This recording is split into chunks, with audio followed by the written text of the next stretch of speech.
One of the most confusing and talked about prospects in this year's draft is cornerback out of LSU, Derek Stingley Jr. After an absolutely jaw-dropping freshman season where he probably would have been the #1 corner taken in the draft after his freshman season when he was just 18 years old, he was put on a pedestal but is now dropping in a ton of people's draft boards after 2 consecutive seasons of injuries. And when he was on the field, we didn't see the same level of dominance that we did in that 2019 national championship season. And then he goes on to have an unbelievable pro day with unreal measurables, including a 4.37 40 and a 38.5-inch vertical.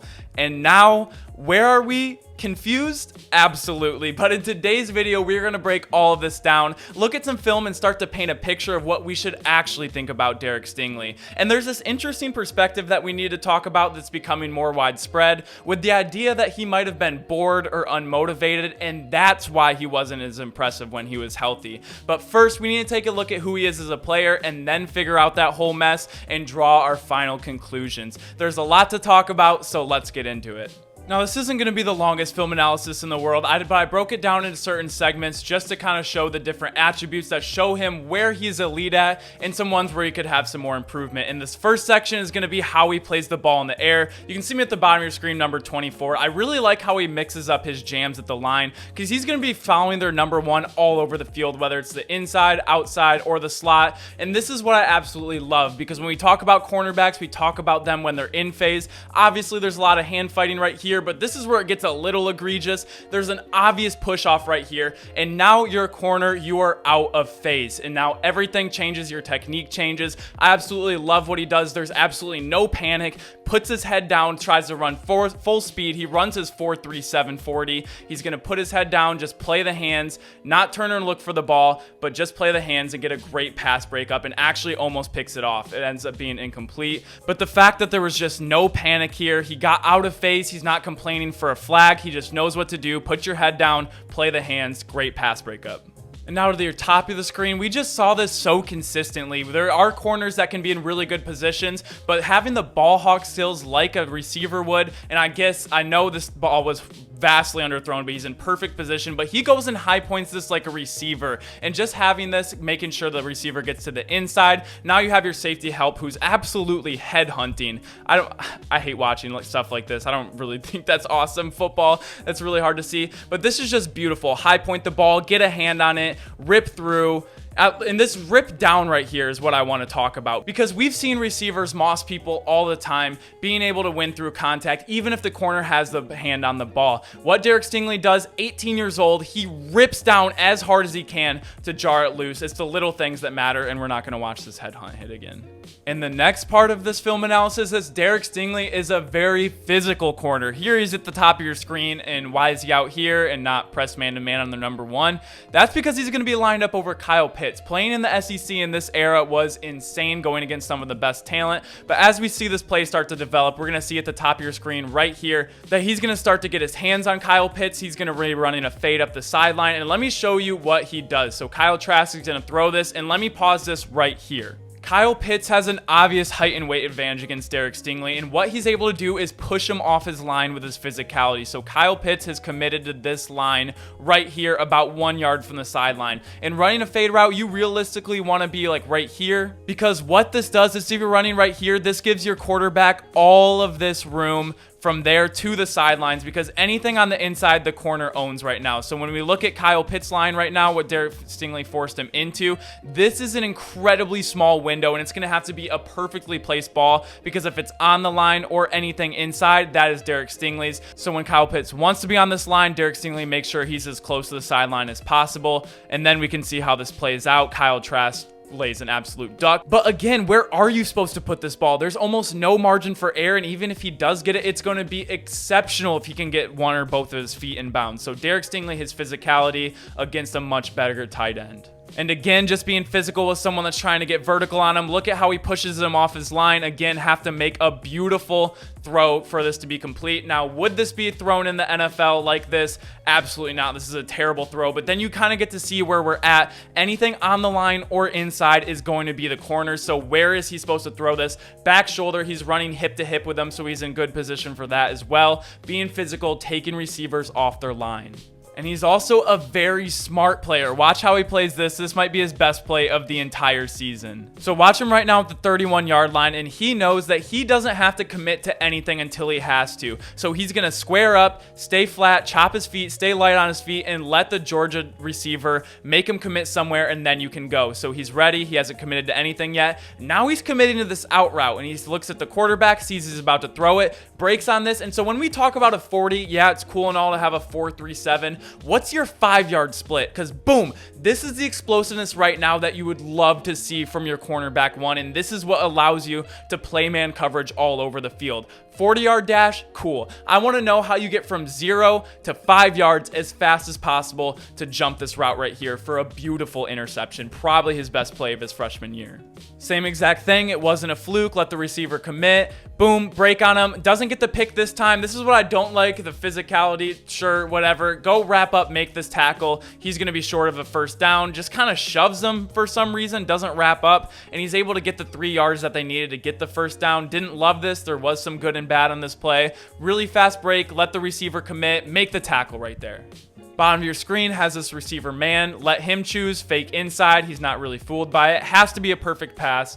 Doesn't break it up. Derek Stingley, a very smart corner. And now he didn't just go out there and get the best of everyone. He did have some struggles, specifically in the Florida game against Van Jefferson when they were lined up, and Devontae Smith when they were playing Alabama. But let's look at some of those right now. And to me, this is why it's going to be so hard to be a traveling press man-to-man corner on every team's number one. Gets a little too aggressive right here, gets beat on the back shoulder, and it happens again just a little bit later in the game. But this is why it's going to be so hard, because the quarterbacks are so good and so accurate, and the rules are just favoring these receivers down the field, and it's really hard not to draw a penalty. This is why it's going to be hard never to have help and be that press one-on-one. We even saw Jalen Ramsey get exposed. Oh, let's check out this play. This is hilarious. This is kind of what you have to do to beat Derek Stingley. Look at everyone looking over here except the offensive line. LSU, they're all looking at their defensive sideline. Devontae Smith looking at the sideline. And then Tua's going to do this little quick clap when nobody's looking. Just clap it. No one's ready. All the LSU defenders are still looking over at their sideline. Derek Stingley isn't ready. Just get burnt deep. Tua, yes, does have a deep ball. And these receivers are just so good now that they can get the best of you when they're covering space. The linebacker even pushes them to get in a better spot, and they're still able to connect on this play. And right here, he does get beat over the slant. It's just so hard to beat the best of the best in the league. But, I mean, we'll cover this in a little bit later. Again, just getting beat on a deep ball. Devontae Smith, Heisman Trophy winner. Hard to complain about this too much. But it's not like he can't cover one-on-one across the field. Those were just a few examples that I had to show, to be fair. At the top of your screen, you can't see him right now, but just covering a slant one-on-one, absolutely beautiful, beautiful technique, everything we've talked about in this video so far. Again, top of your screen, one-on-one slant all the way across the field, perfect technique. And before we talk about if he's going to be motivated or not, the last two plays I want to show you is just another trait of an elite corner. So obviously he's very physical within the first couple lines. He will go up and he has a great 5-yard break. He plays the ball in the air so well, but his hips are something else. You can't teach how fluid these hips are. This is some of the best hips I've seen from a corner in a while. This is the best, obviously, in this draft, maybe even in the last few. Again, doesn't panic, plays the ball in the air beautifully. But this last play we're going to look at is something else. Playing Auburn, playing a very good 50-50 jump ball receiver. This is insane. So as he's going up, he sees the ball in the air right now. And technically, for a jump ball, he is out of position right now because he would have to completely stop. Now you have no momentum. And I guarantee you this is probably not what they teach in the LSU cornerback room. I'm guessing. I don't know. I'm not there. But this just instinctually, athletically is unbelievable. So right now, out of position, this jump ball is going to the receiver, but he goes even further out of position to flip his hips on a dime, turn around so he doesn't lose all the momentum, kind of rounds about, knows where the ball is going to be, goes up, and is able to high point it and win. This is ridiculous right here. I'm going to take it back. This might be the most impressive play he made in his freshman season. Okay, so now after seeing all of that, this is who he is. Don't tell me that he got worse. I'm not a huge believer in the idea or the notion that you can be 18, this dominant, and get more game reps and get worse. I get the injuries, but this is the player you're going to get if you draft him, if not even better. So now we need to talk about the notion that he might have gotten bored, complacent, knowing that he was going to be a top pick and took some plays off. that's going to be an issue. The issue isn't who he is as a player, because we just saw he might be one of the best overall cornerback prospects we've seen in a while. However, this mentality could be an issue if that's actually true. Let me explain why. There are 131 Division I FBS schools, colleges that exist, and he was lucky enough to go out and win it all in 2019 with one of the best college teams of all time. But that means one team can win it every year, which means 99% of players are playing for something else than winning a championship. Most are even lucky enough to have a double-digit win season. You have to find motivation in other places. The first example I thought of is primetime Deion Sanders, the best cornerback of all time. He has some Super Bowl wins, but not every season he went out and won them. He took pride in being primetime, and he didn't give you the luxury of going into the film room on a Monday morning and making you think that you got the best of him. He took pride in locking the guy down, and that's what we have to think about, because you're not always going to be in the national championship. You're not always going to be in the Super Bowl. So what does that look like in the NFL? What does a Week 15 matchup look like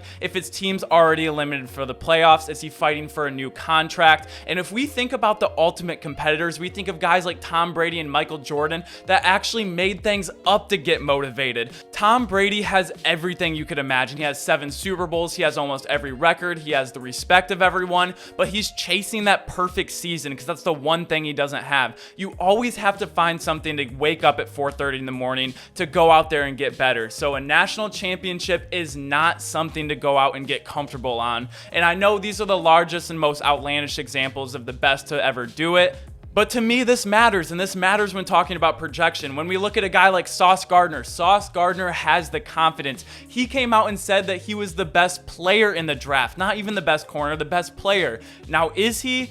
Probably not, but is he 95% of what Derek Stingley is? And I would also bet on Sauce with this mentality to go out and get better too. He has all the measurables, but he's not quite where Derek Stingley is at. So if this is true, this could actually be a problem, but again, this might all be complete bullshit. Let's just think about the year prior, talking about Justin Fields and his narrative. The last guy in, the first guy out, doesn't go through his progressions, blah, blah, blah. All of this stuff coming out, all not true. You don't know who's pushing out this narrative or what their agenda might be, and I would love to know why his production actually went down in the 2 years following his phenomenal freshman season. My guess is it's probably a mix of being on a bad team, the injuries he had, and maybe not looking to go out and get injured, or people just stopped targeting him altogether. When we think of guys like Darrelle Revis, the mental toughness and the mental stamina to go out there and play every single rep 100%, knowing that the ball's not going to go to you all game long, is something that we need to talk about. It could get incredibly boring,